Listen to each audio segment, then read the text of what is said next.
tropical nomad here in Bali, Indonesia, island of the gods, as we know. So as you know, this is a deep dive, award-winning Q&A, and it's award-winning for motivation.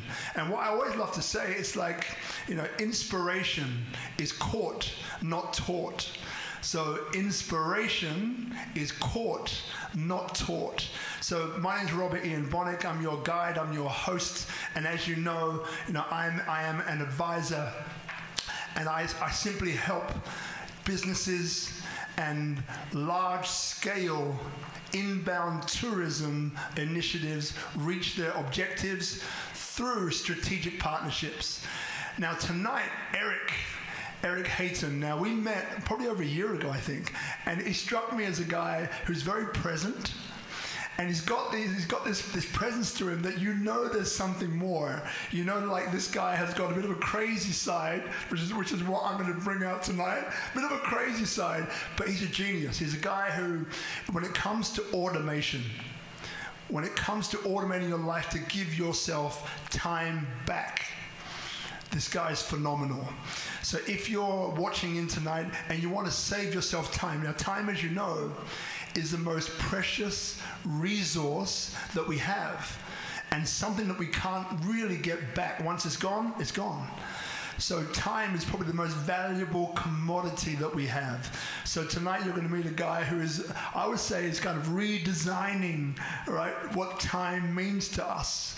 And he didn't want me to say this, but he's an American software developer. What I call a software developer. He's like, I'm not a developer. He's incredible. He's amazing. So everybody, please give a warm round of applause for Erik Hayton. Come on in, brother. Quite the intro, Rob. Quite the intro, huh? So look, as you know, like SpeakuP Monday is a deep dive Q&A, right? So we like to get under the bonnet, right? So one of my first questions to you would be, like, there's no coincidences in life, right? So why is time so important to you personally? Because you can die tomorrow, I think... I hate to be the guy to quote Marcus Aurelius first thing in a podcast interview, but make haste because you lose your comprehension before you lose your life. I worked in neuroscience for years. I saw a lot of people lose their comprehension, and just crazy people. And I know that someday I either may be one of them or, could be dead tomorrow. So I think, time is one of those things that is more and more valuable as it counts down, because you never know when it's going to be, the clock's going to stop.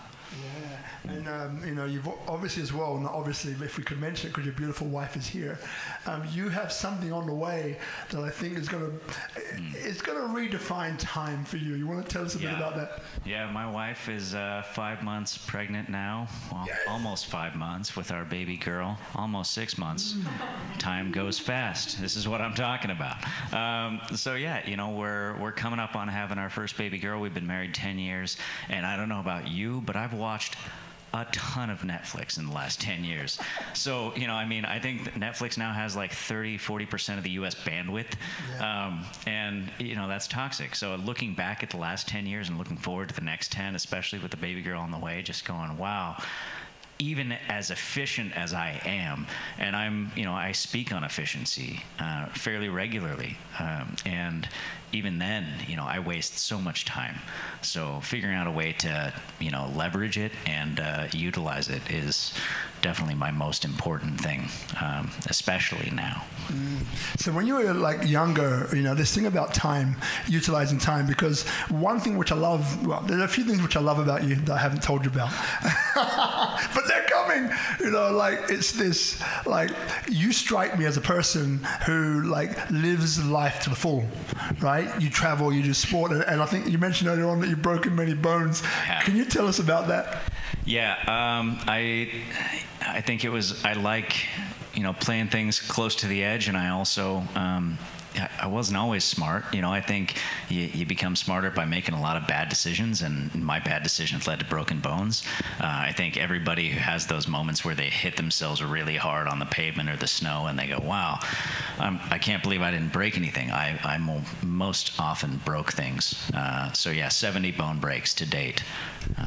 70 bone breaks. 70 bone breaks, 7 cracked skulls, 4 broken vertebrae in my neck. Bunch of stuff. Most recent was my hand last May.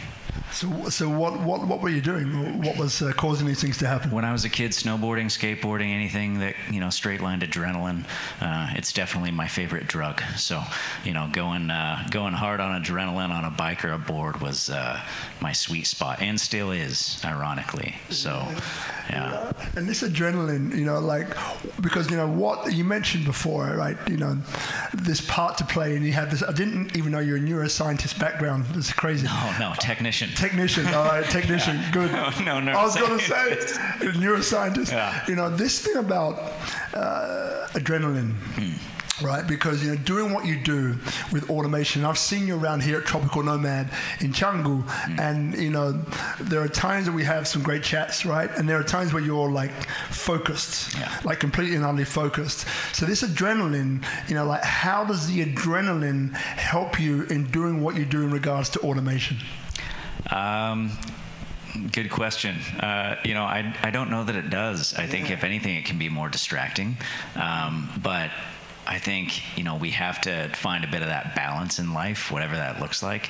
And the adrenaline to me is that checking out time when I'm not thinking about other things. I think that, being too focused, people spend a lot of time talking about and, trying to iterate over how they can improve their focus and, really find time to just carve out and be locked into what you're doing. But when you're locked into what you're doing, you're kind of distracted from what's actually going on around you. So more often than not, I think that can be harmful. So those times where I am using adrenaline to lock in, I'm doing it on a bike or on a board, and there's nothing else going on in that moment, so it allows me to detach from the work or the day-to-day life. And then this art of detachment, right? So you growing up, we obviously know that you've broken 70 different bones in your body, which is like, you're still here. It sounds like so that's a miracle. It is, right now, Erik 70 Bone Hayton is what I'm going to call you now. All right, so rolls off the tongue. Rolls off the tongue quite nicely, right? 70 bone.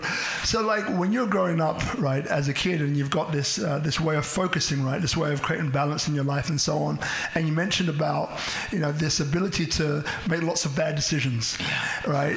In a way, those bad decisions help you to become, I guess, where you are now, being this incredible designer of automation.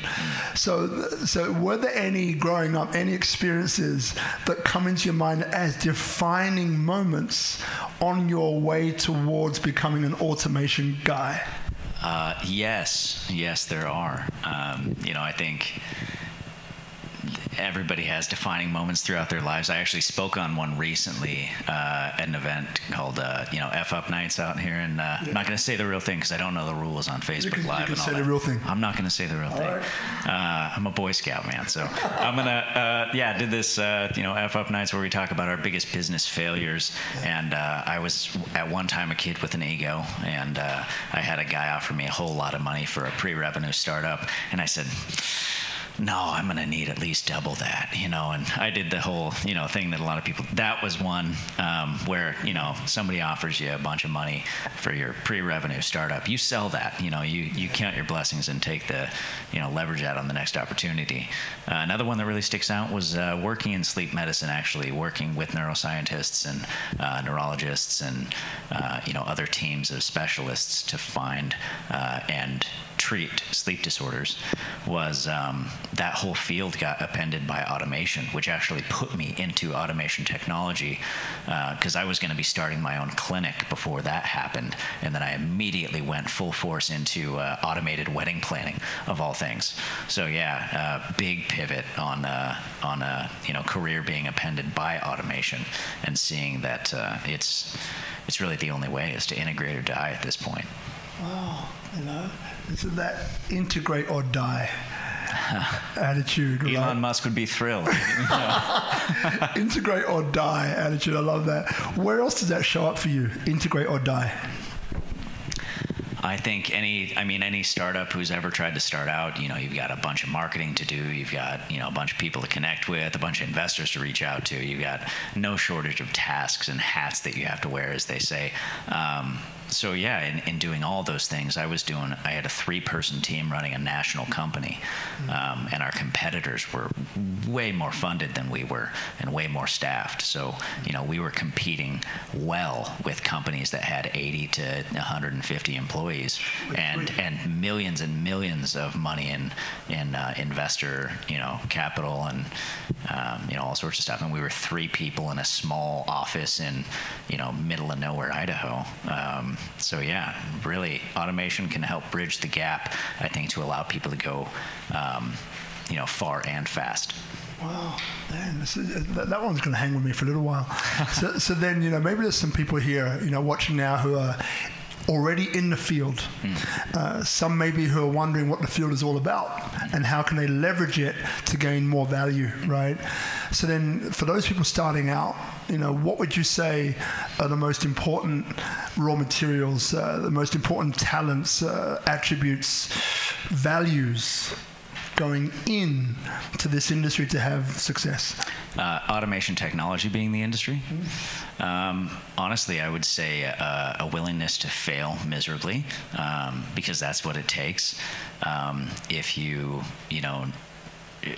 I think everybody really realizes the things they lack, whether we, are looking in the mirror realizing those are the things that really, make us mad that other people are good at, or, maybe they're things that you've tried to do a bunch of times and failed. But we all, by the time we're 25, 30, we know what we are good at and we know what we suck at for the most part. So, working towards building those strengths is important. But dipping your toes in the water is easy nowadays. There's so many no-code tools out there. Zapier is one. IFTTT, if this, then that. It's another one with an app on your phone. Between those 2 programs alone, I have 31 automations running on a day-to-day basis for me. Everything from reminding me to go look at the sunset 15 minutes before the sunset to updating my budget via Google form, telling me what day's the best to pull money out of the ATM by monitoring Forex markets. There's all sorts of things you can do with, IFTTT and Zapier that can really save you a ton of time. And you can start to, again, iterate over those solutions, see what works for you, see what, you're really into, see where time saved is actually worthwhile, and then you can start to build more things around that. Yeah. And then you were saying before that you made a list, right? By the way, those who are watching now, none of this is scheduled. Well, it's scheduled when you were going to sit down today, but none of this is pre-planned or pre-scripted.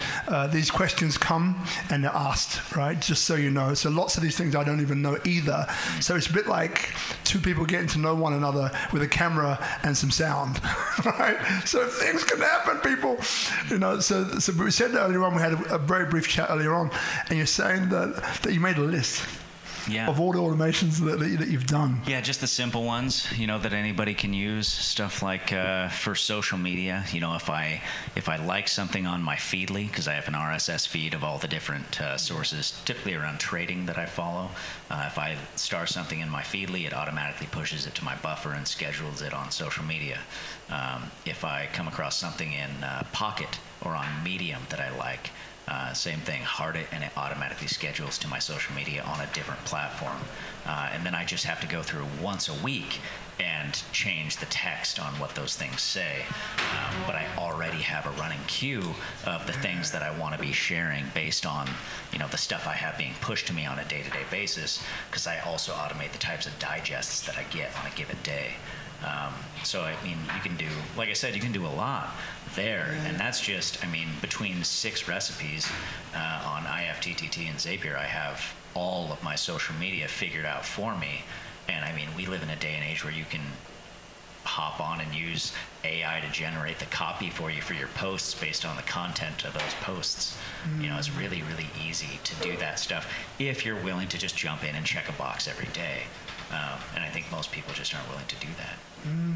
And look, for those here, we're on Instagram, we're on Facebook Live and YouTube. Now, if you're on Instagram Live, the sound might be a little bit low. The best quality viewing is on YouTube Live and Facebook Live. And just check SpeakuP Monday, and you'll see the live feeds, and you'll get a much better viewing experience, in case you're wondering. So, Erik, most people here, right, understand the value of time to a certain extent, and they also understand, that you're a man who likes to go out and do some adventurous things. Yeah. You're about to have a baby pretty soon, and it seems to me that you have an automation set up for just about everything. Right? Definitely do. Just about everything. So then, maybe, what do you think would be maybe one or two automations that maybe people here would really appreciate, that you've designed, that you've created, that you haven't mentioned already, like the LinkedIn one, for example? Tell us, what does it do, right? Gotcha. Yeah. So I have a development agency as well with my partner, and we've been working through a lot of different things to help governments, hedge funds, money managers, prop tech companies, but mostly people in the financial technology space, be able to raise more money, be able to allocate their portfolios, be able to do all these sorts of things. And the one thing that I saw as a bit of an Achilles heel for a lot of these people was deal flow, just trying to get as much deal flow as they could coming through all the time. So we actually created a system that could take in, say, any company that was trying to raise capital, could find decision makers in hedge funds that might have interest in that space or that technology, and then it would reach out to those people on multiple different platforms, doing follow-ups and doing all sorts of things. And we're using AI to generate a lot of those messages, and we're doing a lot of those things in a very humanized form. So yeah, basically from the point of, say, you're trying to raise money for a energy company, you could use our system. It would go ahead and find all those people at the funds that you would be targeting anyways. It would message them, it would connect with them, it would follow up with them, and only after they had heard your name 3 or 4 times would you realize they existed.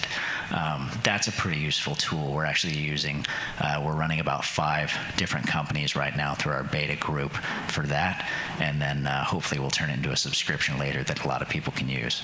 Yeah, again, as you mentioned before, great way to get back time, great way to find business leads, right? Deal flow, as you mentioned. So how long would it take you, that particular program, if you want to call it that, how long did it take you to create? Oh, shoot. I mean, you can't automate what you don't know. And that's the hardest part in anything automation related. I was just speaking with about this with one of the members of the audience here. And, you have to know what you're doing before you automate. Anybody who's ever tried to jump into algorithmic trading, for instance, knows that one. You make a wrong judgment call and you end up automating yourself out of a job real quick. So learning how to raise capital for companies, years. Learning what goes into the materials and what makes a company investable, years. Learning what goes into the courtship process of investors and different companies. Learning what the people in the company need to know as a team or need to be able to do well as a team in order to be investable, and then knowing how to handle those conversations all the way through from presentation of materials to initial point of contact to what that whole funnel process looks like, and then building out the actual tools. I'd say 5 years, but the tool itself, I mean, a couple different iterations over 6 months to a year. Yeah. So awesome. So then what you're saying is that, as you said, some people jump into automation without understanding what they're automating. Yes. And by doing that, they're heading for some choppy seas, let's put it that way. Or you'll lose interest. I mean, if you start automating something and it's not working very well because you didn't think it through, you're not going to continue to use that automation because it'll prove worthless because you didn't put the time in up front. Yeah. And then having that awareness, like you said, so you've been in business, you've been intimately involved with all these different facets and elements of the business for years prior. Yeah. and now then you're able to automate it in a way that's effective, that's time effective as well, and gets you the results that you need, i.e. to discover, find in that particular area potentially the right companies that have the right, or not the right, but the sufficient amount of maybe working capital or turnover, whichever parameters you put in, right? Yeah, I mean, they have to find interest in the industry, they have to find interest in the team, they have to find interest in the offering, they have to find interest in, maybe some of the keywords you use really trend well with them. There's a lot that goes into it. So, those relationships are not easy. I'd say they're definitely harder than the job like Match.com does, where they just match people based on interests. There's a whole lot more that goes into, that kind of algorithm. So yeah, it would be a full-time job for a whole lot of people or one robot, So then what has been for you, because you work across industries, right? You got business, science, technology, government, sustainability, and I think that's the ones which I remember. What has been the most challenging one and why? And then also, what has been the most interesting one and why? Same thing, honestly. Tech-heavy companies with technical founders or co-founders. There's nobody worse at sales than an engineer. I believe that to my core. And when you have a lot of these companies that are really investable companies trying to go out and raise capital, it's just frustrating. I had a friend once who was trying to raise money for a company of his, and he did some really cool things with 3D printing. And he was having a hard time communicating this because he was an engineer, and I said, man, just tell the investors they can walk into a booth you make. It'll take a 3D printed screen capture of your body, and it'll print you a Superman suit that's made of Kevlar and silk, because that's something your tool can do, right? He goes, yeah. I said, tell them that, because that's sellable.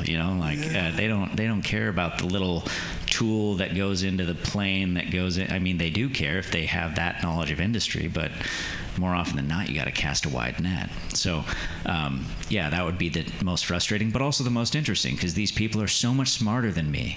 To speak with people that are just so much more book smart and so much more smart about the way things work, it's really inspiring to work alongside these people. And that's actually what drove me to learn how to code and to start building my own MVPs of some systems, was just wanting to communicate better with technical founders. Got it. And that thing about smart, right? So for some people, smart can take people out of the game, right? Yeah. Maybe they've been brought up thinking, hey, you go to school, you get good grades, you're the smartest guy in the classroom, then you get a job with the Wall Street or whatever, and you move on, and your life is all successful, right? And then there are some who are like, well, I'm not as smart as the other guy, I think I'm kind of dumb, I'm not going to amount to much. So then for you, so I find it inspiring, right, that you are inspired to work with people like that. It's not... Of course. Yeah. So then, were you always like that growing up, or how was it for you? Oh, yeah. I've more often than not despised my peers. And it has nothing to do with the fact that they're my peers. It's just I get bored so quickly and so easily. I was raised to believe I have this thing, ADD or whatever they call it. And I think maybe that's true, because I really, if I'm in the same job, all the time, meeting the same people, doing the same thing, having the same conversation. I worked in telesales, and I was pretty good at it, but I got burnt out on it after a couple of months each time I did it, because it was just so dull. I have to be learning from new people. I even right now I'm learning a language. I'm relearning guitar for I have no idea how many at the time, and I brush my teeth with my non-dominant hand every morning just to get my brain to work a little differently. So I enjoy the intellectual challenge for sure. Yeah. And then the people watching now, maybe they're thinking again, a different thing we've spoken about. I also try this with the opposite hand. Yeah. I cheat. I got the right hand first, and then once I've done the whole map, then I stop over. Finish it up, yeah, for sure. Finish up with the other hand, Yeah. But these, I find it fascinating that that these little challenges that you set yourself, right? These little automation challenges in your private and your, let's call it business life for now, and then again the little trick of using the opposite side of your brain. brain when you're brushing with the opposite hand. So, if anyone, is maybe thinking about joining that industry, like, are there any other like tips and tricks that you found are really helpful to grow that intellect, that love of learning? Yeah, I say, I don't know how to say embracing addiction well, but I think we all have things that we're addicted to. For me, like I said, adrenaline, like I love getting my heart rate up and then, digging into something. So if I can get my heart rate up by, going surfing or going for a quick scooter ride or, doing something just to get my adrenaline up, and then I can jump into, the task at hand, whatever that may be. If it's learning something, tech heavy. I mean, if I'm having to learn microsystems architecture or something else that I've been recently doing, it takes a lot out of me mentally. So to really just jack up my brain on something I love right before doing that, and then to take breaks throughout the day to continue to jack up my heart rate and do that stuff, that's really helpful for keeping me motivated throughout the day, because it ignites those neural pathways that we have of that, positive reward, mechanism. So if we can get that up, and then we can continue to make any sort of measurable progress towards learning a new thing, I think we're much more highly motivated to continue. Interesting, the guy Monty Hook, who you might know, and Monty, great business guy, very smart and everything else, but the way that he divides his day is like that, in 15 half-an-hour chunks, and it really is about, jacking up. For him, some of it is jacking up that level of hormone activity, but then there's also yoga, meditation, but he takes regular breaks, and his actual working time is reduced, but he gets more done with less, because his mind is so open and ready and flexible and inspired by what he's doing that it tends to speed up, like it folds time, and you go straight through. Interesting, love it. So then, if I would say to you, because we're talking about business, right? So if I'd ask you, how is automation, or how has that automated brain of yours helped or hindered your social life? Oh man, I actually did a talk on that at Dojo Bali a couple of years ago, and it was on automation specifically, and I said, the best way to make progress is to schedule rigorously and execute robotically. Just completely schedule your day out down to the breaks and all that stuff, and then just execute robotically. That leads to a very lonely life. If you're always just focused on hyper productivity and all that, it has a bit of a draw to it, which I think you can create some pretty neat friendships out of, and I have created some neat friendships out of with very high performers. But at the end of the day, those people would rather be working too. It just kills your social life if you only ever focus on work and maximizing productivity. There was another quote I heard that was, if you're always working for a better tomorrow, what are you going to do when tomorrow comes? Because if you're always working for a better tomorrow, you're just going to do that tomorrow and the next day and the next day until you die, and then it was worthless. Finding the time to have some downtime, really important. But then how do you know when you've gone too far? Me, my body shuts down on me, literally. We had a time in the U.S. where I was so stressed, I literally started internal bleeding, and I had to go to the hospital because I was septic from stress ulcers. So my body speaks to me, man. If I'm getting burned out, I'm tired too early in the day, I need way more water than I have, I start craving really unhealthy foods or drinks. There's all sorts of things that are kind of like pre-indicators to where this is going, and if I course correct early enough, it's not so bad, but if I don't, then it leads to some serious burnout. I think, like you were talking about, your friend who can kind of cut through the time by scheduling out mini breaks, that's what automation does. It allows you to take most mundane tasks, your most repetitive tasks, funnel them into a program that can just spit out at least most of that low-level work so you can focus on the higher-level thought work. And that saves a ton of time.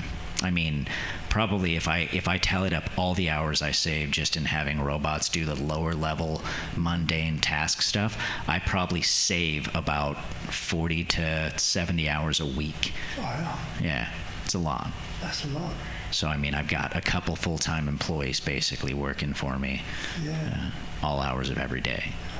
So 2 questions come up. One is the government work that you're doing. I want to know more. So we'll get to that in a second. The other thing is that, what's coming, right? So this thing we spoke about tomorrow earlier on, and obviously, you need to have an eye on tomorrow, especially in your game using AI and everything else. But maybe some people here don't know, like what is coming up in the future in your industry that is exciting you is number one. And then number 2, let's do number 1 first. So, I mean, everything's starting to be more and more automatable as people realize what's possible, but also as technology advances. 5 years ago, I was running a company that took, a bunch of money to start with a bunch of guys working a lot to get it done. We could do the exact same thing today for, $1,400 a month. And we could run that in perpetuity on $1,400 a month. And it cost tens of thousands of dollars back then. And that's the rate at which technology is advancing. So everything from blogging to bookkeeping to grabbing the right images and doing some low-level graphic design work to all of the lower level stuff in all of those fields is being automated. There's even talk of some lower level coding being done automatically, where you type in what you want a program to achieve in plain English, and it goes ahead and codes out at least 80-90% of that work for you. That's a very real thing, and that stuff's happening now. So I can't imagine what'll happen in the near future. AI already writes better copy than I do, like 100% of the time. The question came up again. We're going to come back to the government thing in a minute. Promise. What would you be doing, right? Because again, you strike me as a person, right, who's doing in a way what they were born to do. It feels like, right? Because you're inspired by it. You know how to counter it. You know the telltale signs to look for when you're doing too much. So you know when to pull back or when to think, hey, maybe I've reached that point. And I can see that you're inspired by the future of what it can become. And again, you've done just about everything, right, in terms of automation. Not everything. But what would you be doing, right? If you weren't doing automation, what do you think you'd be doing now? Oh man, I would probably be some sort of analyst for some sort of fund. Yeah. I love numbers. I always have. My grandfather was actually an engineer for McDonnell Douglas and then NASA, and he taught me math by taking me to the grocery store every Sunday. And if I could tally up the total of the items in the cart plus the tax by the time the cashier told him the total, I would get $20. And this is in like the 90s, so $20 was a lot of money for a little kid. Yeah. So, I got a really good love of math, and I don't know why I just geek out on numbers. So if I wasn't doing this, and if I was a good employee, I think I'd probably go to work for some fund just doing analytical work. So you got a kid, a beautiful child coming, right? A beautiful girl. So, hope she's beautiful. Verdict's still out. Look, I've seen Mom. Yeah, she's beautiful. Anything like her. All right, so it's all good. Yeah. It's coming. and look, you're a handsome guy, so okay. Thanks, buddy. So welcome. So you were saying before, just a little ear that your grandfather, right? Grandpa, yeah. was setting you challenges. Yeah. Right? When you're younger, and maybe that's contributed to the stimulation of numbers, right? Things coming up. So in a minute, I'm going to ask you what else, because I'm interested in people's backgrounds, because quite often, how we're brought into the world and what we do between ages 0 and 6, 7, those formative years can have a lot to determine what we become. For sure. Right? So interested to know, like for you, how do you think or what do you think you're going to teach your daughter or pass on to your daughter? What would you like to pass on? Oh, I hope good things, but I'm sure I'll teach equal amount of bad things. How to talk your way out of a ticket, those sorts of things are givens. But my wife and I are both pretty big advocates of homeschooling and no schooling. There's a lot of homeschooling programs now, international schools that are mostly online. But yeah, I think the value of having a conversation, and the ability to have a good conversation with anybody, the ability to sit in a room and think about a problem for like 3 hours without distraction. There's some things that I think most people don't have that I think would make life a lot easier on them, that I want to instill in my child. But there's also a lot of the other things like, of course, teaching them math by actually going and do math, or like I learned about geometry by going and building a skate park. And, you can do all sorts of practical things. And I think, there's places like Green School here in Bali that do a pretty good job of that. And there's other schools all around the world that do a good job of teaching people through hands-on, type of training. And I think we embrace that later in life when kids are 18 and they don't know what to do, so we send them to a technical school, teach them how to be plumbers and electricians and stuff like that. Kids can soak up that knowledge a lot faster if you give them something constructive to do. But traditional education is designed to keep people I guess, in certain types of jobs. Yeah. And none of those jobs really lead to the type of life that I want my kids to have. And what kind of life would that be? Free. Yeah, I think the freedom, man. It's the most addicting thing there is.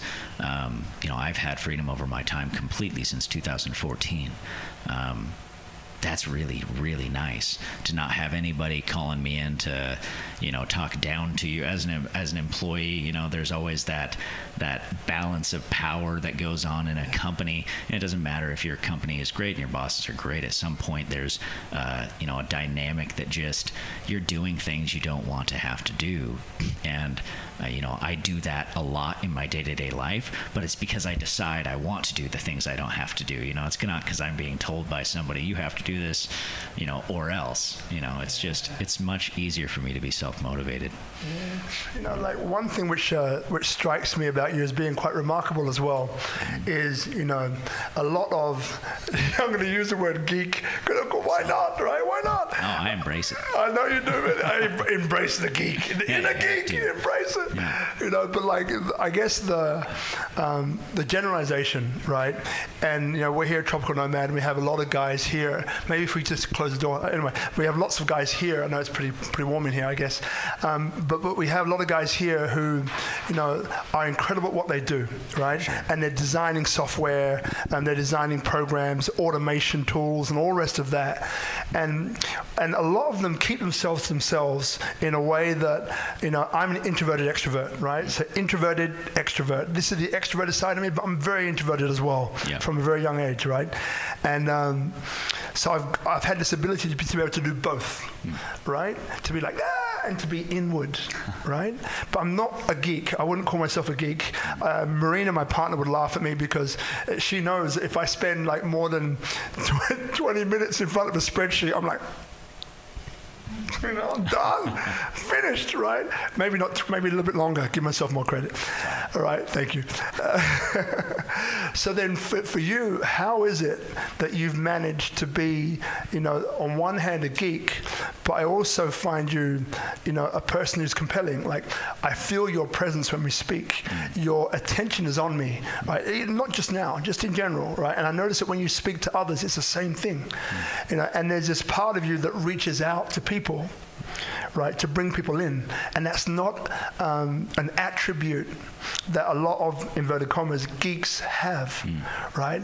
So how is it that you've been able to do that? And if there are any other geeks who are watching this, because I know that some of the ones which I've spoken to, they do want to be like that, right? They do want to be, when I'm working, but when I'm not, I do want to speak to girls. I do want to engage like this. I do want to go out and have fun, but I don't know how. Yeah. So what would you say to those guys and girls? I have a dear friend with Asperger's, who actually put himself through acting college. Wow. So that he could be a more effective communicator. People know what they need, you know, and it's not always easy to look yourself in the mirror, like I said, and to say, this is what I need. But the people around you can always be a good sounding board to that. I'm a big fan of asking the people nearest to me, my family, my friends, my business partners, and not so much family, but friends and business partners, you know, what do I need to be doing right now? And the answer they all had for me in early 2018 was learn how to code. 5 people in separate conversations closest to me all said learn how to code.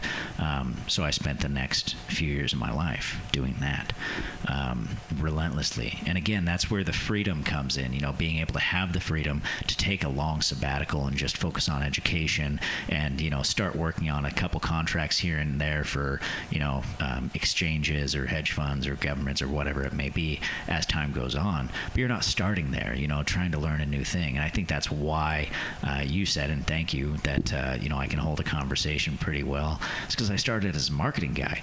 You know, my dad was a pharmaceutical salesman for a major pharmaceutical company in the U.S.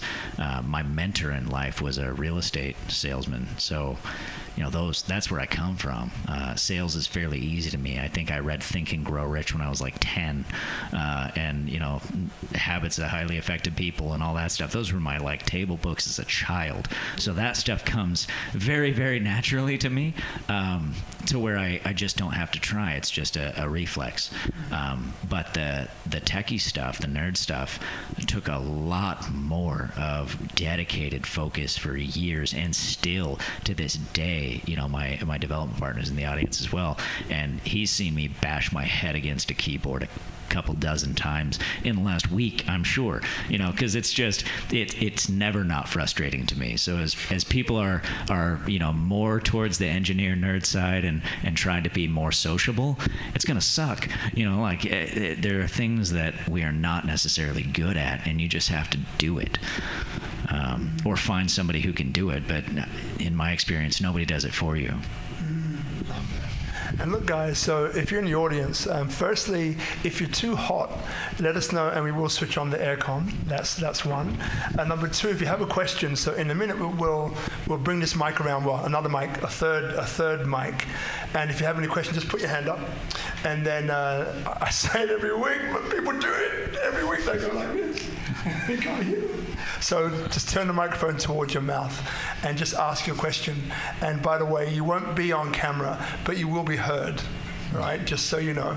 Full disclosure, right? So we can do that. So Bella, actually, I want to put Erik on the spot because he can handle it. Can you pass the microphone to his beautiful wife? It's okay. It's not too. Let's go, baby. Let's do this. It's not too bad. It's not too bad. It'll be fine. It'll be fine. It will be fine. All right. Now you can't see her, but this is Erik's beautiful wife. Just don't tell him about that one thing. So it's an easy one. Like, what are some of the qualities that you love most about this beautiful husband of yours? Oh, come on. There's just so many. I love his love for people, his outgoing nature, and being able to really find something to connect with anybody he meets. It's very, I don't know if there's ever been a time where it was like, oh, I just couldn't stand talking to this person or whatever. And even in like the most terrible networking events that I would beg to not have to go to, he finds a way to just connect with everybody around him. And I absolutely love that. And he really brings out the more outgoing side of me. You said the opposite of what I am. I am an extroverted introvert. And before meeting him, I was way more introverted. So just being able, like, nobody's been able to pull that out of me in the way that he has. And I feel like I do the same for him. It's just we have a good balance. You know, like one of the things which I think is one of your secret weapons actually is this ability to be both, right?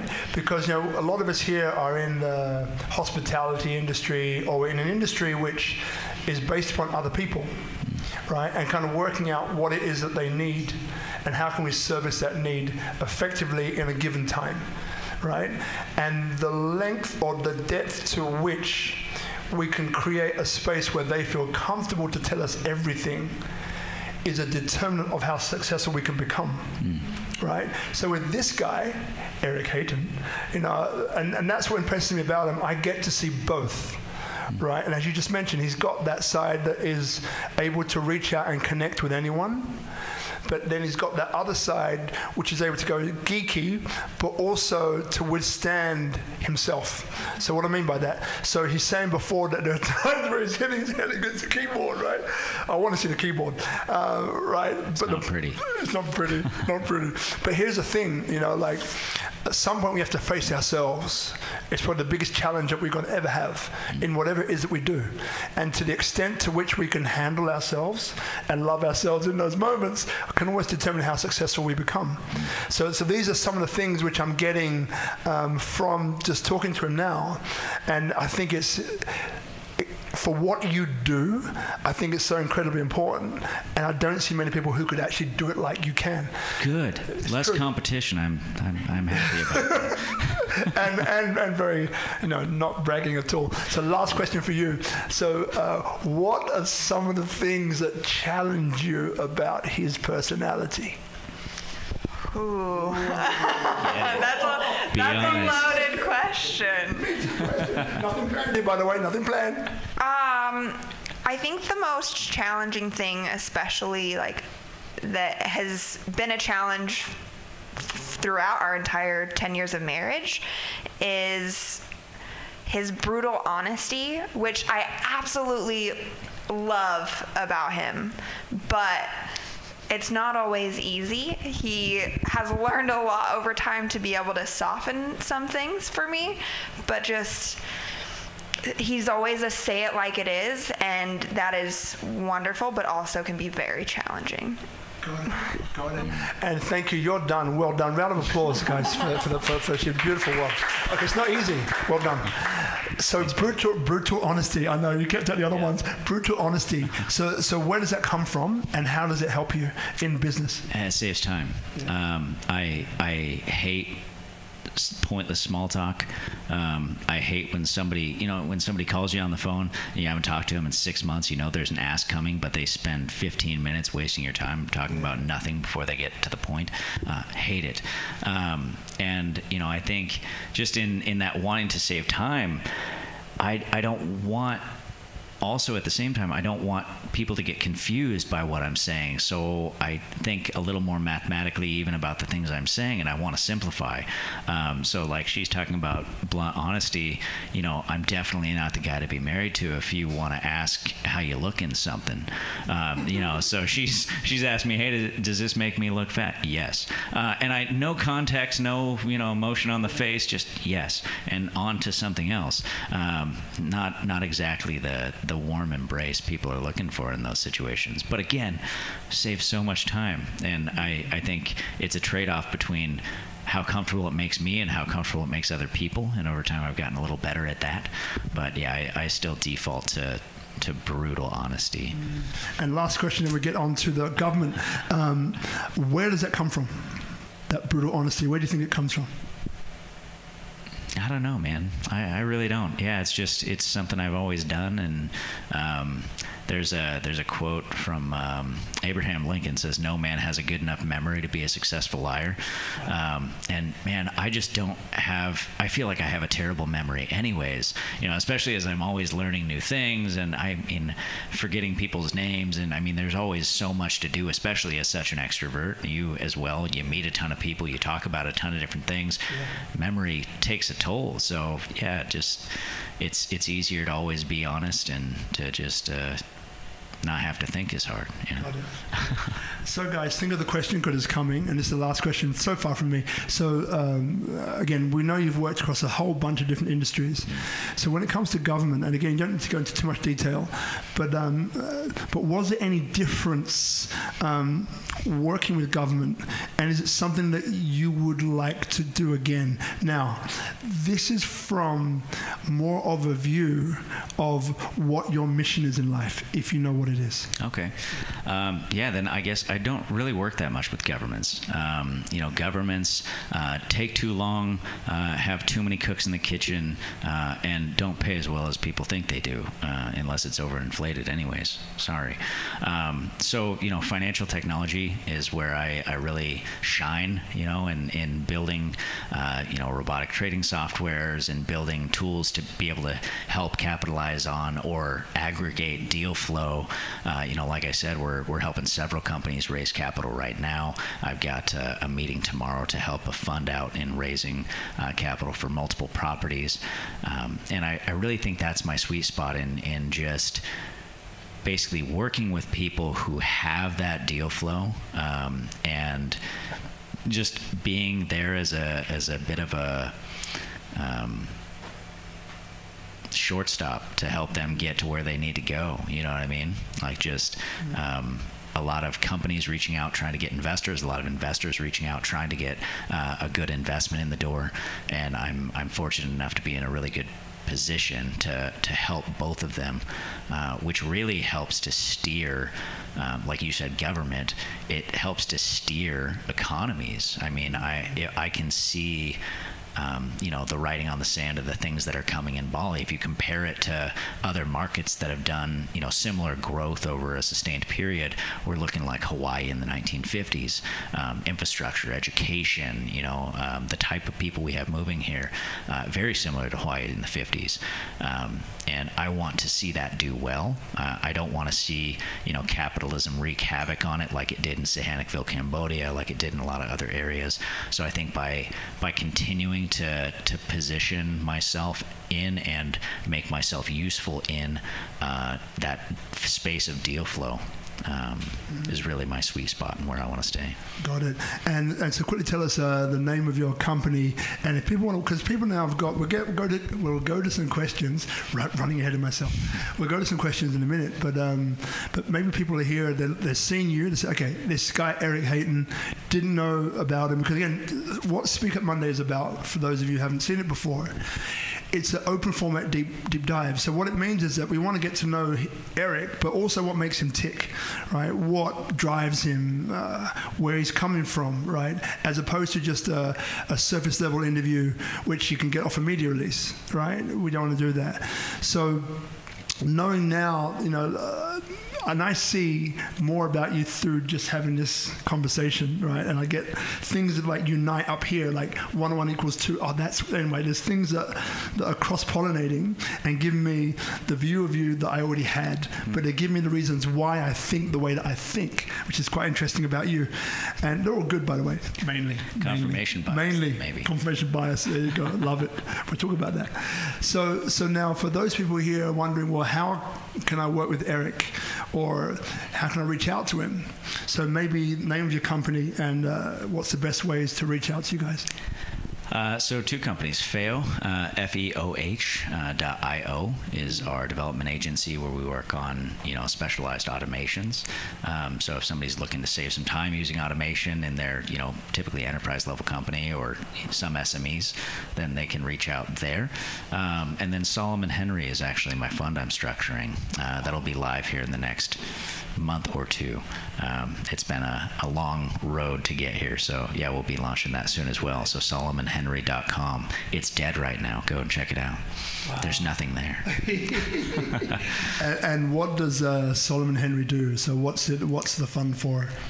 So it's basically a way for people to be able to invest in the burgeoning Southeast Asian markets, primarily in real estate. People who want to relocate from major metropolitan areas to places like Bali, Thailand, and all that. It's for people to be able to do that securely without having to worry about, everything disappearing when they get there because they don't know how to structure it, or not knowing the legal ramifications of moving money out of their home countries or things like that. It just helps to ease the process a little bit. One of the greatest things, and obviously we're here in Bali, Indonesia, in case you're wondering where we are, that I found is that so Bali is extremely well placed and positioned for this new form of tourism. Yeah. Be it startups, like a mini Silicon Valley, right? For sure. And you are front and center of that. You're actually part of that, actually, right? But my question to you would be as well, like what initially attracted you to Bali? And I know you've gone into a little bit about what you see in Bali's future, but there's maybe people watching now which are maybe from Silicon Valley and they're looking for a different lifestyle. Talking to a friend the other day, and these two very successful guys, they were in Hong Kong, and it's all about the money, party, right? They had a balance, right? Almost killed themselves in the process, but they had a balance, right? And one reason why they came to Bali about 12 years ago was because what they saw was this opportunity to create the money, but to have the lifestyle that wasn't killing them slowly or more quickly, as the case may be. So for those through that filter of someone who perhaps hasn't been to Bali before, but is looking for a new destination, a new place to go, to set up shop, what would you say are the most important things about being here in Bali that you found? Oh man, there's so many. I literally have lists of the things I like about here, opposed to other areas. There's the communities. Not right now so much because of lockdowns and COVID times and all that, but there's the communities where there's always something to do with somebody who has a similar life view or life goal as you. So many Western amenities. I've never seen a place with this many Western amenities. Every time I go to a cafe, they ask me if I want one of 5 different types of milks or different substitutions, and that's everywhere. Jackfruit tacos are a thing. I didn't know that. You could live vegan and not know it here. There's beaches, there's waterfalls, there's the 12-hour sun cycle, which sets a really healthy circadian rhythm for your sleep. There's the nutritious soil that equates to really nutritious fruits that then help you even more so. So there's a lot that goes into Bali, and then there's things like the fact that it has a real estate market over 5 times bigger than Thailand's. It has, the workforce is more educated. The healthcare is better in a lot of areas. The, schools are better. Infrastructure is getting better. There's just so many things that make this a really, fertile ground to, start a new family, to, start over, to, pick up and maybe, there's that Eat, Pray, Love movie where Julia Roberts goes and finds herself in Bali. People do that all the time. I've met like 10 of them this week. So it's a really good place to, if you're going to try to upset your life or try to change stuff, try to leave your crap, wipe your shoes before you leave the house and come here. Please don't bring it with you. But definitely, there's a lot of opportunity and a lot of good here. And this is called SpeakuP Monday Destination Indonesia, right? So Destination Indonesia on purpose because, it's very biased. Biased towards coming here. I'm biased. It's just how it is, right? So so now some of the kind of hardcore financial guys who are kind of looking, saying, well, what is my return from moving my money to Bali or to Indonesia? Like setting up business, the complications, they're going to take my money. What would you say to those guys? Oh, shoot. 24% of the capital that's invested in Indonesia is done so out of Singapore. So, if you like Singapore for banking, most people do, put it there. A lot of money is put in out of Hong Kong as well. Like you mentioned, there's a lot of people investing into Bali out of Hong Kong. I think more so now out of Singapore. And the returns you get, if you just take the money that you have sitting in an account that you don't want to touch, maybe you want to buy gold or something like that, put it into government debt bonds and earn 6%. No problem, guaranteed. If you don't want to do that, jump on the many fulfillment projects they have going on and earn 20%, guaranteed. You don't want to do that, start investing in some properties, and if you're doing it through the right outfits, you'll earn 20% per year, no problem. There's a lot of really lucrative happenings out here, and that doesn't even begin to touch on all the technical talent like you talked about of people who are starting amazing things out of this space. Not only the digital nomads who are cycling through, which, you know, obviously a lot of them are working on some cool stuff, but a lot of the locals are creating cool stuff too, especially out of necessity. You mentioned Silicon Valley. I'm from San Jose, California. Originally, we moved up to North Idaho when I was 3, and then that area grew by 500% in 20 years that I lived there. So my wife and I moved to Bali, and now we see growth happening in the same way here. So yeah, people want to come here, have an impact through the utilization of capital. I mean, guaranteed they can make something work well out here if they have any sort of experience. And they definitely need the help here because it's undercapped right now. Great. So now, does anyone have any questions? Yeah, please. So we'll get the microphone to you, and we'll have some questions. Yeah. Check. Okay. Yeah, for Erik, you said that you help some businesses to run in automation so they can do certain stuff automatically, and then it did save their time. But do you have any, have you created any system or automation that helps yourself to build your career or for your own self-development so you get where you are going right now? Yeah. Good question. What was your name? Z. Yeah. Thank you, Z. Yeah, I've built a lot of things. The tool that we built actually for reaching out to people for capital was actually built because I was trying to find publicity for an early startup. So I built a tool that would basically find, publishing warehouses or marketing agencies, and it would reach out to them directly and just say, hey, my name is Erik, and I'm trying to get some publicity for X, Y, or Z.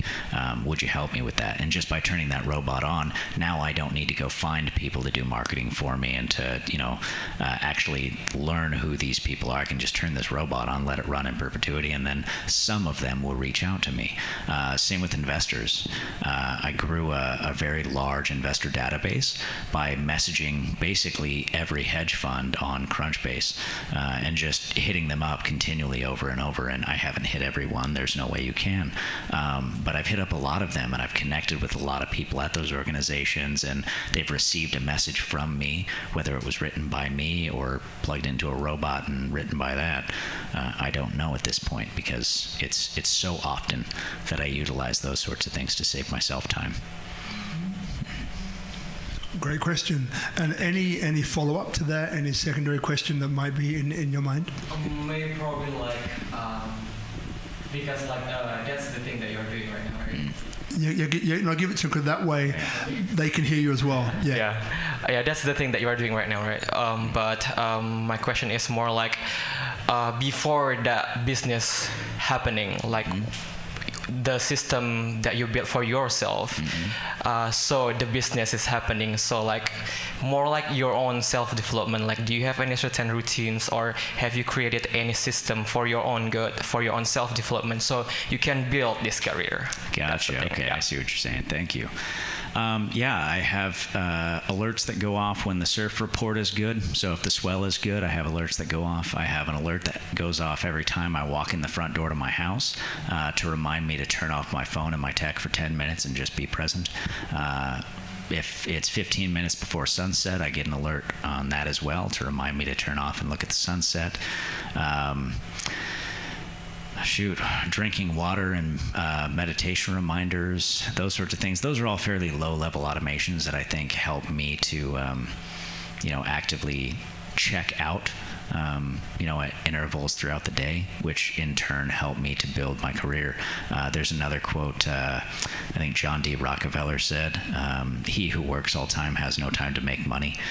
And so by scheduling or randomizing even those times of taking mental breaks and just taking a walk around the co-working space, that's how I met Rob originally, was in one of those times where my program told me to take 10 minutes off to walk around and make some new connections, and I did. So yeah, there's all sorts of things that you can do. And again, IFTTT and Zapier, there's a lot of people living the same kind of overstressed lifestyles, just trying to re-grasp their time, that are using those apps. You can just go on and scroll through what other people have done, or look up blog posts on the best automations that people do to save time, and there's thousands of them. Yeah, awesome. Thanks, Z. Now, I'm getting a little bit of a download here. Yeah, if you want a question? Yeah, so if you pass the microphone along, and then Itchy, I've got a feeling that you have a question, man. If you haven't, if you've got about a minute to work out what it might be, I've just got a feeling that Itchy's going to have a question. Okay. Test. Is it on? There we go. Yeah, so we had talked about, or you've been talking about, the automation and the industries that you're serving, and how it took years and years, at least specifically for this last product that's coming out, years of understanding the system behind the automation.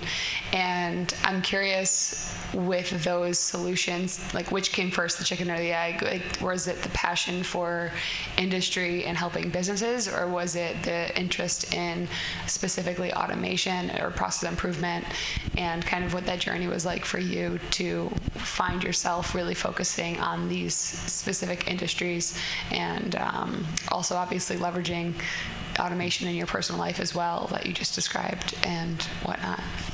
Good question. And what was your name again? Remind me. Chloe. Chloe. Yeah, right on. Thank you.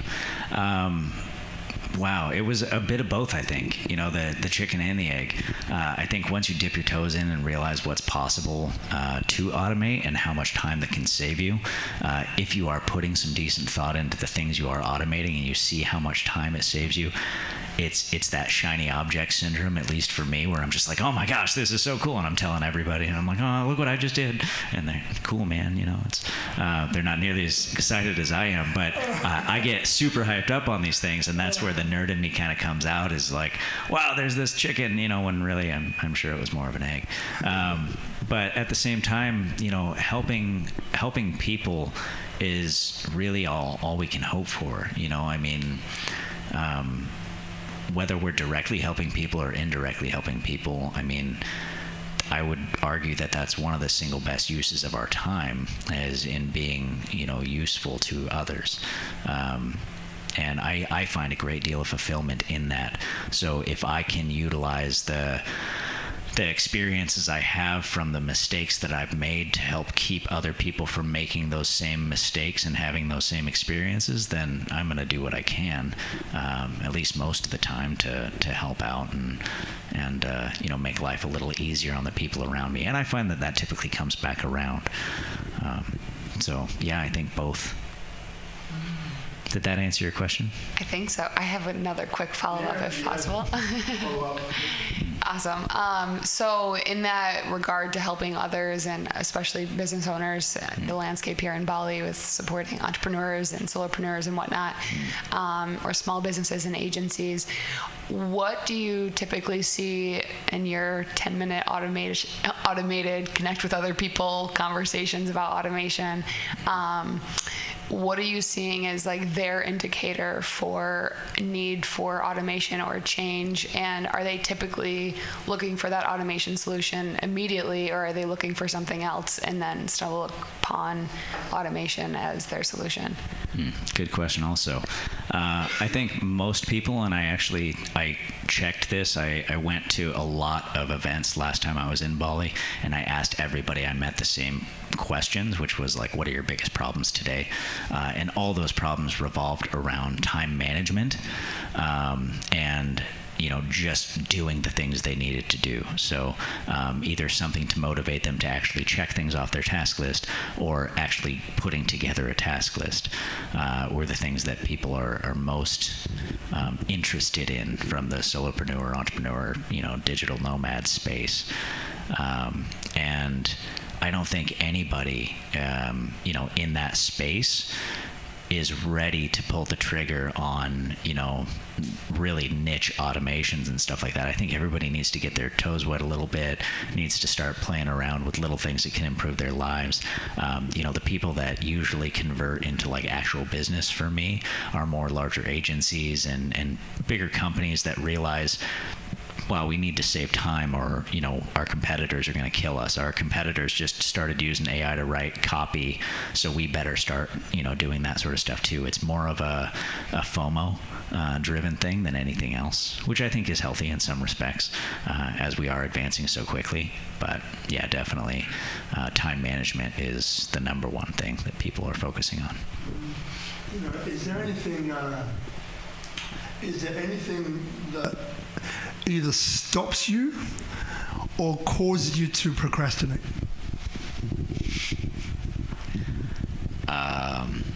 Yeah. Lots of things cause me to procrastinate. Getting burned out is by far the number one. If I push myself to the breaking point, then I'm gone for 5 days a week, where I'm just pretty useless. So that's number one. I know for a fact that our baby girl is going to cause me to procrastinate a lot. So I'm trying to automate as many things as I can leading up to that date. But if I'm really enjoying something, I want to just stay in that, whether it's surfing, hiking waterfalls, going snorkeling. My wife and I went swimming with dolphins this last weekend. There's a lot of things like that, but I always try to default to earning things, before I do them, so that I don't feel the need to do that as much. Got it. One reason why these sorts of questions come up, I don't ask the questions, they drop in, I ask them.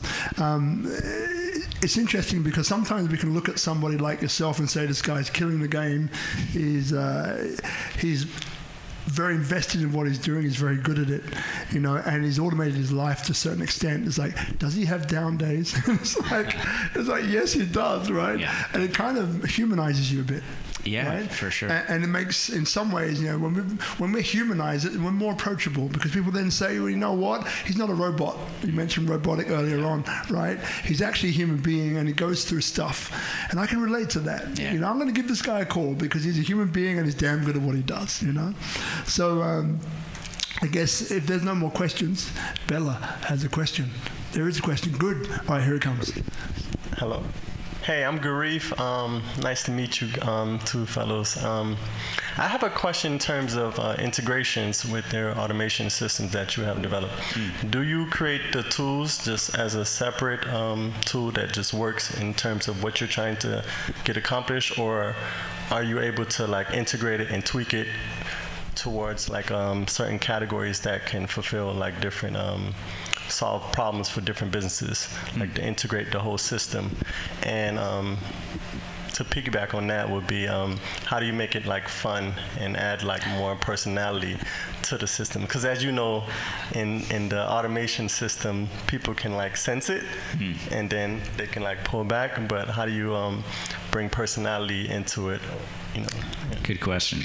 So in integrating into existing systems, a lot of the tools that we build for enterprise level tech companies are, they're integrated from the start. So we're sitting with that team, we're building a tailored solution for their sales team, let's say, that already uses Salesforce or already uses the tools that they, are asking us to plug into from the start.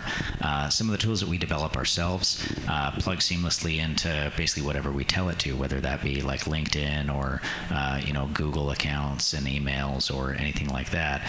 By programming it to integrate with those from the start, it does a pretty good job of doing that.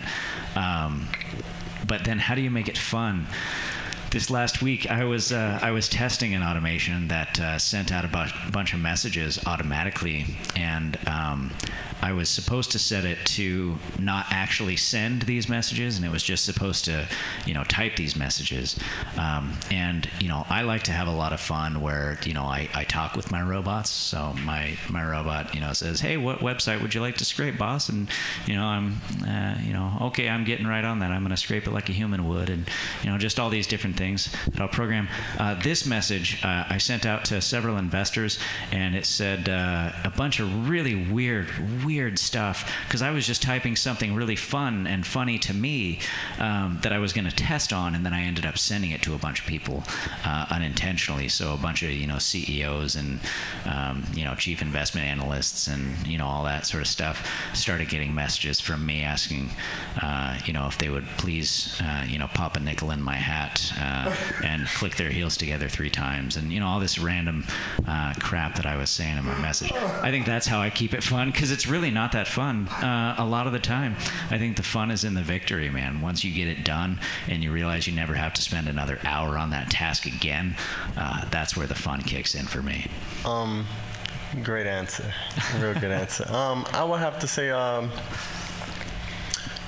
so that's good, but when you do the integration with these businesses, is it a separate entity, or you put in like a business model to where you can add in subscriptions or different fees or et cetera? Yeah, maintenance fees are big. A lot of companies want tailored software solutions for whatever their real problems are. So we'll go through with their team. They usually have an industry expert that joins us, and they can kind of be our point person on the account, and we can work through whatever they really need, and then we build that. We start to build our solution into their working infrastructure, and we test that out over a few weeks or a month or whatever that looks like. And then as time goes on, our day-to-day involvement in that kind of draws back. And then we usually have an exit interview where we determine the terms of the maintenance contract moving forward, if involvement is needed. Perfect. Okay, I would like to have more conversation with you, both of you fellas. Thank you. Yeah, pull me aside anytime, man. Awesome. And the question pops up. So, as this gentleman here was just saying, actually, if somebody wanted to say, hey, Erik, I want to check you out. I want to bring our company in. We have a bunch of things we're working on right now, and we wonder if they can be automated. So what kind of questions, if there's 5 questions, what kind of questions would they expect you to ask them going in to determine whether you can be a good fit or not? I actually have, I think it's 6 on my funnel on my website, actually. So, I asked what the timeline is, because a lot of people have very unrealistic expectations when it comes to software development timelines, including software developers. So you have the timeline is very important. The complexity of what you want done in excruciating detail is hard, not only to communicate, but to understand. Because to me and you, I want a button to the left and I want it blue, and when you click it, I want it to go here. No, you have to be very, very explicit in every step of the process. What happens when you click that button and there's an error? What happens if you click that button and they typed in certain information? Is it conditional? Is it different? Does it go to a different page if they missed their last name in a field box? Is it, there's a lot of complexity issues that dramatically affect the price and the timeline. The budget range is also very important. What people have to spend on a certain project determines the type of developers and the duration that they can work on that project. So I'd say those are the 3 big ones: are the complexity, the timeline, and the price. But man, it really, really depends on the company.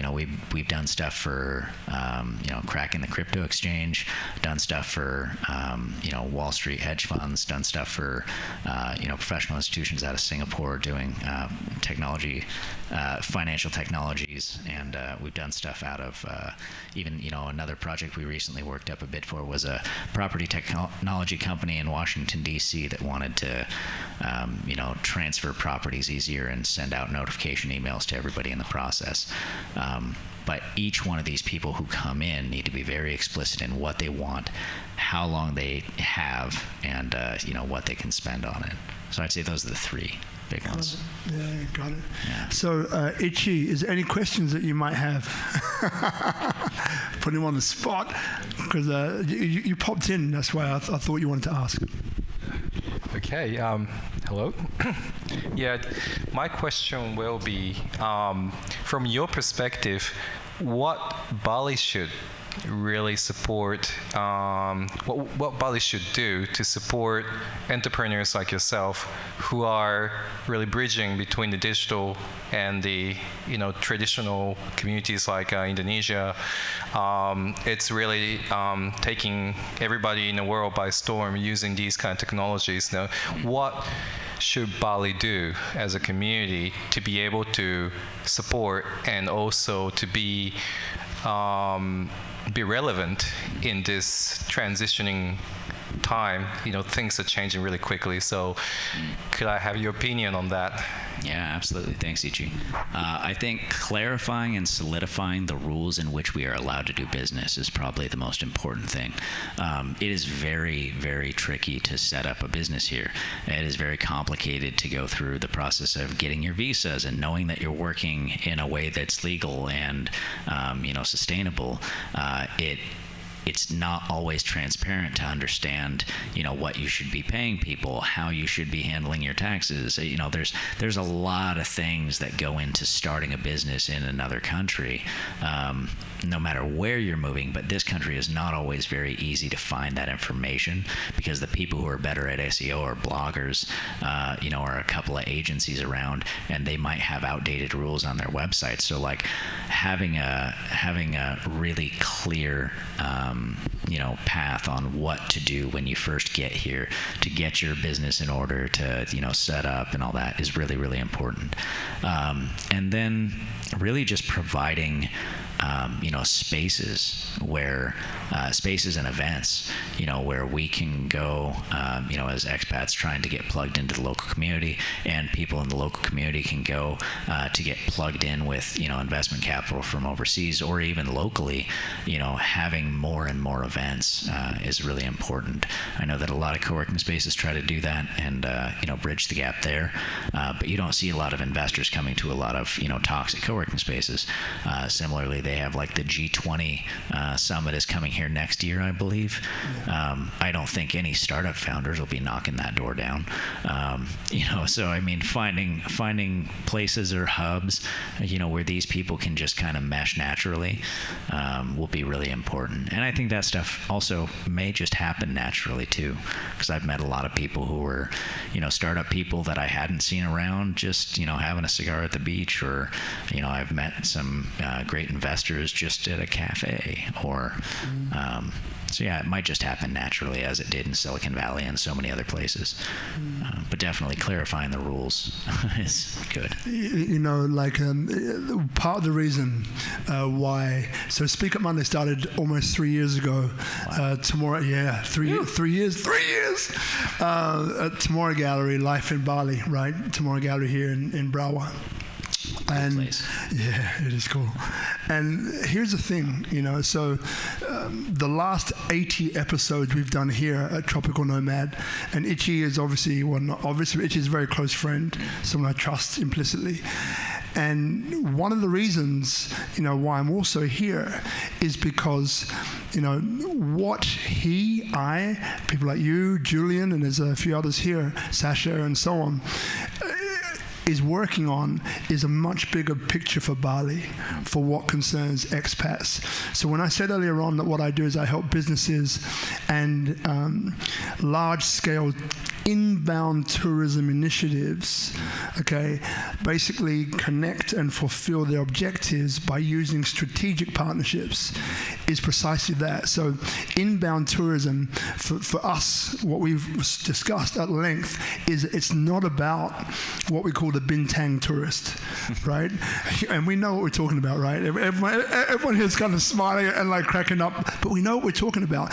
Now, I've got nothing against bintang tourists whatsoever, but we know, or we believe that we know, that that's not going to return for some time. Yeah. So real tourism is strategic tourism. It's startups, it's digital nomads, remote workers. It's people which are wanting to come here and live for a period of time. I mean, Bali is still the most Googled destination on the planet, right? And some of the clients that I'm dealing with, and we're working on a calendar for Bali of very significant events that happen over a year. And it's working with a mass participation specialist. And obviously this is not for now, this is for a year's time. 2022, and looking to work with some very big agencies here, government and so on. But going back to what Ichi and I and others are putting together is this network that is a bit like a giant batik, which is a jigsaw puzzle, actually. And this jigsaw puzzle is each of us has a piece. And what determines a piece is that you do what you do best. You're open source, meaning it's not, this is mine, I'm not going to share it with anybody, right? We've met those guys before, right? Oh, this is mine, I'm not going to share it. No. My IP, right? We've met those ones. And then the other thing is that it's a project that uplifts humanity in some way, shape, or form. So outside of here, Ichi Tropical Nomad, there's a whole bunch of things, from the how to set up a company to all the financial aspects of doing that, to how do you find people, how do you find investments, accommodation, and so on. And again, it's open source, right? So it's people like you, Erik, right? And the reason why I brought out SpeakuP Monday is because the interesting thing which I didn't know going in, SpeakuP Monday was it was brought into being for two reasons. One was life in Bali. We were wondering, well, what is it that we do to bring people to our cafe? And then we thought, well, what are our strengths? Our strengths are building community, one. And the second one, which is more powerful, is I had three friends. I worked in hospitality in Sydney. One of our ventures was voted number 3 in the world. So we were very high. Now, 3 friends of mine committed suicide over 1 year, and no one saw it coming. And each was on a Monday. So then doing some more research, what we realized was that Monday was the day that people who are going to commit suicide chose for different reasons I won't go into now. So then I thought, well, Monday, SpeakuP Monday, if we can create a positive dent on a Monday of ripples which are waving out in a positive direction to create a positive impact. Actually, it's at 1 billion people. It's a big vision, right? Then we're doing something that's worthwhile. Now, that was the aim. What's happened as a result, which I didn't even see coming, is that each of the 150-something guests that we've had have a network here. And each of those networks, after doing one interview, has opened up. Because again, we kind of go deep, right? We talk about things which are just not about business, but people here today, whether you're here in person or whether you watch, have a 3 to 5D perspective of who you are. It's not just a media release of this is Erik Hayton, successful business automation guy. They get the foibles, they get the things underneath. They get your beautiful wife talking to you about something that puts you in a place of, well, this guy's trustworthy. This guy has integrity. This guy is brutally honest. This guy's being paid very well. Right? You know what I mean? So we get all of these things, right? So it's beautiful to have people like you on the show because, again, I knew when I first met you that you're this expansive, open thinker that is into creating opportunities for other people and being a bridge or a channel or a gateway for overseas people of significant stature and weight to see Bali in a different light. Not the light that's being pushed through some media, which is like, it's this third world country, blah, blah, blah, blah. It's not that. There's so much more to it than that. So I enjoy these interviews. And the other week we spoke with Nyoman Santiawan, the owner of Pepito and Ramayana Hotels and a whole bunch, Bali Tourist Commission and a whole bunch of other things. And things are opening up. We're looking at working on different things together which impact Bali and Indonesia going forward. And that's obviously why, looping this back, that's why I love people like Ichi, because he's very devoted, been here for many years, and very devoted to making sure that we create something which creates a legacy for Bali and its people.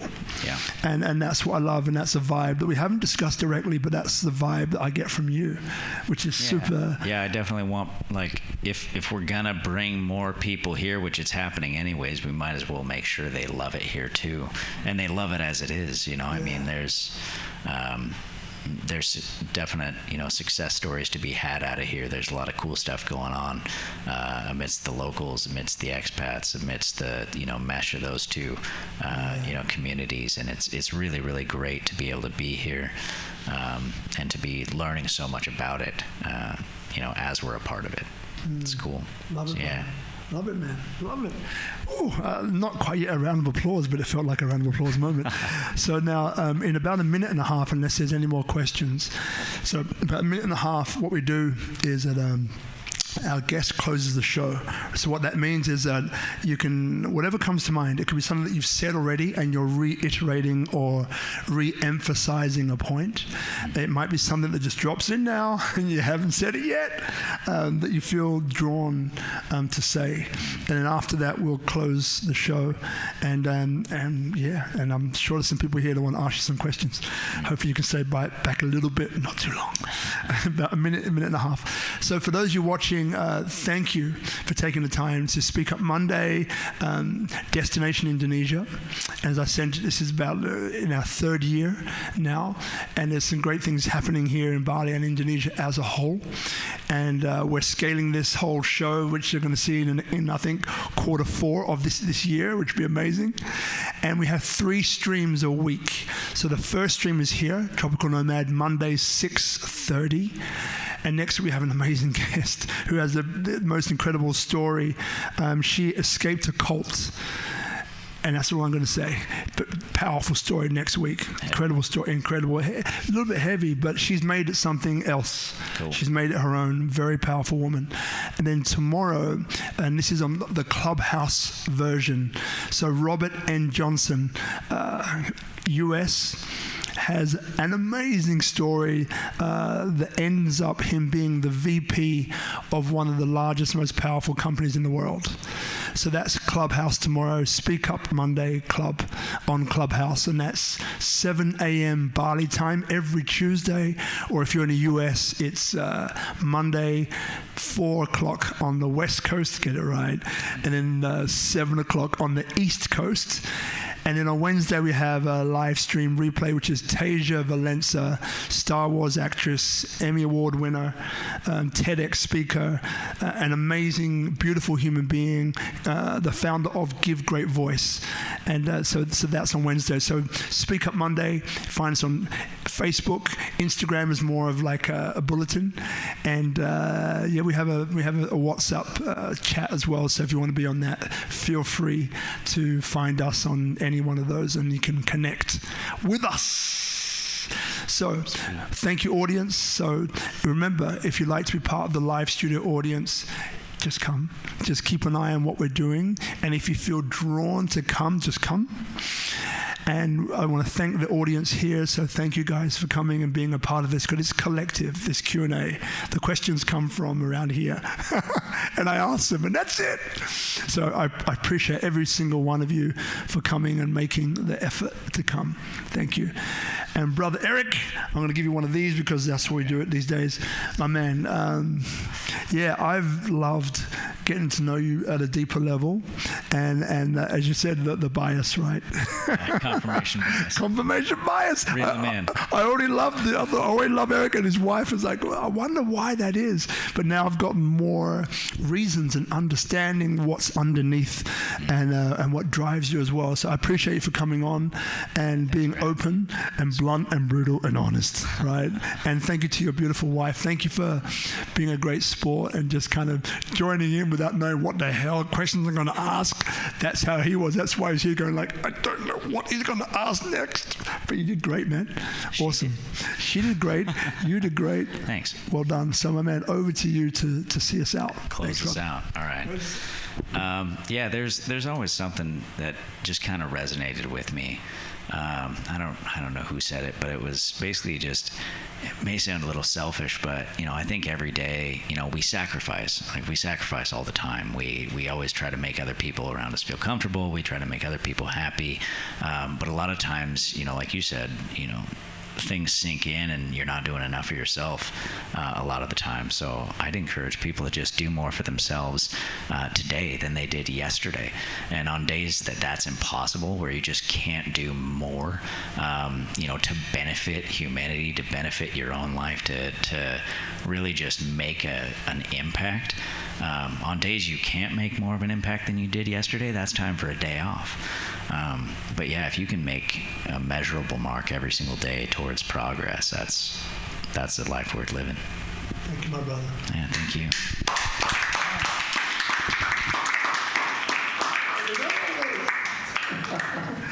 Woo!